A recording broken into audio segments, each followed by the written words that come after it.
Now, when you first start the game, you're only going to have a few things on your hotbar: the pick, an axe, and the add tool. In your inventory, there's a claim pack that you can unpack, which also has the delete tool and the heal tool, as well as a few starting torches that you can put on your claim so it's not quite so dark at night. Once you have the capability to manipulate voxels, you're going to want to be able to know how to do that. What we have here is the material picker.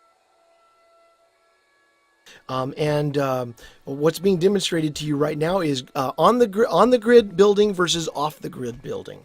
You use the G key to be able to toggle between on the grid and off the grid. So when you're on the grid, see how the block is moving right now through the video? That's on the grid. It's really easy to manipulate. It's honestly the easiest way to build. But sometimes it's really, really useful to be able to build 1 or 2 voxels off of whatever the normal grid is. You just hit G, tap off of that, and you can do it. Sometimes you don't actually want to lay down cubes, though. You want to use spheres, whether it's to smooth or delete or whatever it is. You can toggle between sphere and cube really easily by just clicking the C key. So G for grid and C for cube, if you want to think about it that way. This works for all of them. You can delete with stuff. You can change the voxel brush size. I'm sure most of you know from watching the other videos with the mouse wheel. Just mouse wheel up and down, and you can change the brush size.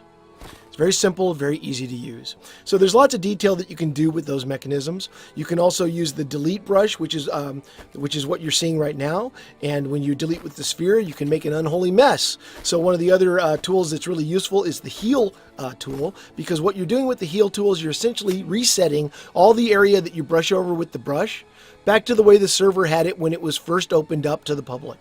So it's kind of like a big erase brush. You're going to fill it in back to the way it was originally.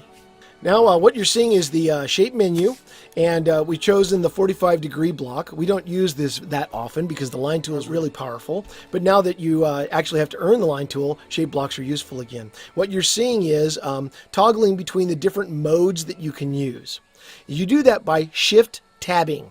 This is awkward and we're not going to keep it. But for right now, Shift Tab moves between the different control methods for each of the different tools. So like for instance, if you're adding a block, you can shift between movement, rotate, and scale.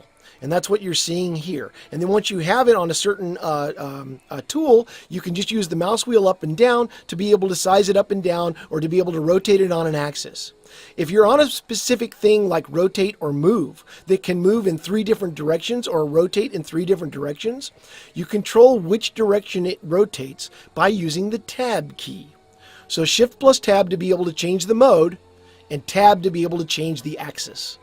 Yes, we know, awkward. There's a much cooler feature coming down the road. It's just not done yet, so you got the quick and dirty version for now.